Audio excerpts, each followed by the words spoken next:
नमस्कार, स्वागत है आपका वी टाइम न्यूज पर और आपके साथ मैं हूं पहली चौहान। बढ़ते हैं खबरों की ओर। रिम्स परिसर में आज प्रधानमंत्री जन औषधि केंद्र का उद्घाटन किए। स्वास्थ्य मंत्री बन्ना गुप्ता रिम्स परिसर में प्रधानमंत्री जन औषधि केंद्र का उद्घाटन किए। मौके पर स्वास्थ्य मंत्री बन्ना गुप्ता ने कहा कि प्रधानमंत्री जन औषधि केंद्र का उद्घाटन किया गया। व्यवस्था के चालू होने से जितने भी रिम्स में आने वाले मरीज हैं, उन लोगों को बेहद सस्ती व्यवस्था में औषधियां उपलब्ध रहेंगी। अभी कुल मिलाकर 198 दवाइयां ही रख रहे हैं। आगे भविष्य में 750 प्रकार की दवाइयां इसमें रहेंगी और इसमें उच्च स्तरीय निगरानी के लिए ड्रग कंट्रोलर विभाग और स्थानीय रिम्स प्रबंधन मुस्तैद रहेंगे।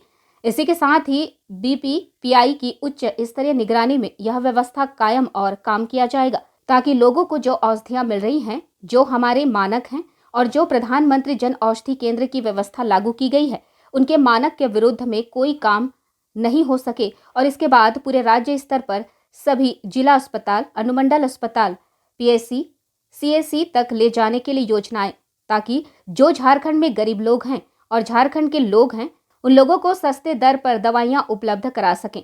क्योंकि सर्वे के दौरान एक बात सामने आई थी कि हमारे हिंदुस्तान में जो लोगों की वार्षिक आय है, उस वार्षिक आय के 30% हिस्सा स्वास्थ्य के विकार को दूर करने के लिए खर्च करते हैं, जिसमें औषधि एक बड़ा हिस्सा बनता है। इसी के साथ साथ रिमिक्स में सर्जिकल आइटम को सस्ते और न्यूनतम दर पर उपलब्ध हो, इसके लिए भी एक बड़ी सोच के साथ आगे बढ़ रहे हैं और भविष्य में उस व्यवस्था को लागू करने की दिशा और दशा तय करेंगे। जो प्रधानमंत्री जन औषधि केंद्र की जो सोच है भारत सरकार की, उस सोच के तहत हम लोग जो है, और हमारी राज्य सरकार की भी हमारी सोच है, हमने अपने कैबिनेट में भी इस चीज़ को अप्रूवल दिया था कि हम जो है जितने हमारे सदर हैं, जिला अस्पताल हैं, उनमें जो है केंद्र का स्थापना करेंगे और उस वहाँ से जो है जन औषधि की दवाइयाँ जो है, जेनेरिक दवाइयों को हम जो है सस्ते दर पर मरीजों को उपलब्ध कराएंगे। तो ये हमारी कैबिनेट में ने भी पहले अप्रूवल दिया है इस विषय को लेकर।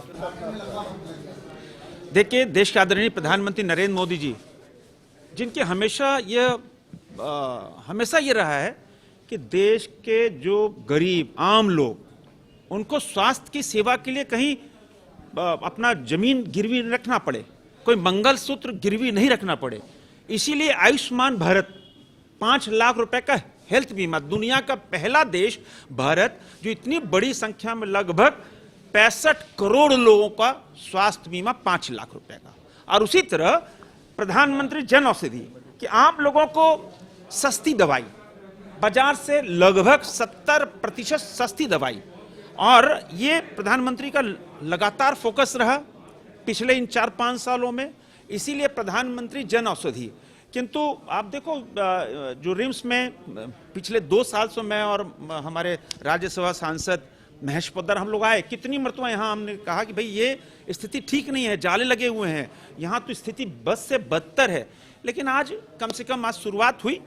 एक मेरा ये रिम्स प्रबंधन से आग्रह है माननीय स्वास्थ्य मंत्री जी से कि दुकान तो हमने प्रधानमंत्री जन औषधि खोल दी, अभी 190 प्रकार की दवाएं रख दी और फिर 750 दवाएं रहेंगी। डॉक्टर्स जो हैं, ये रिम्स प्रबंधन की जिम्मेदारी है कि डॉक्टर्स भी वही दवाई लिखें जो जन औषधि में है। अब कोई डॉक्टर दवाई लिखेगा, जन औषधि में नहीं मिलेगी, तो फिर क्या करेगा? और जन औषधि पूरी तरह भारत सरकार के अधीन और फुल, कहते हैं ना, उसमें कहीं किंतु परंतु नहीं है, कहीं भी ऐसा नहीं। लेकिन जो बाजार में दवाई मिल रही है उससे कहीं आपको कम मिलेगी, वैसी व्यवस्था नहीं है। अब जन औषधि खुली है तो हम तो अभिनंदन करना चाहेंगे, और मेरा तो आग्रह है कि हर जिले में ये जन औषधि केंद्र बड़ी मात्रा में खुले।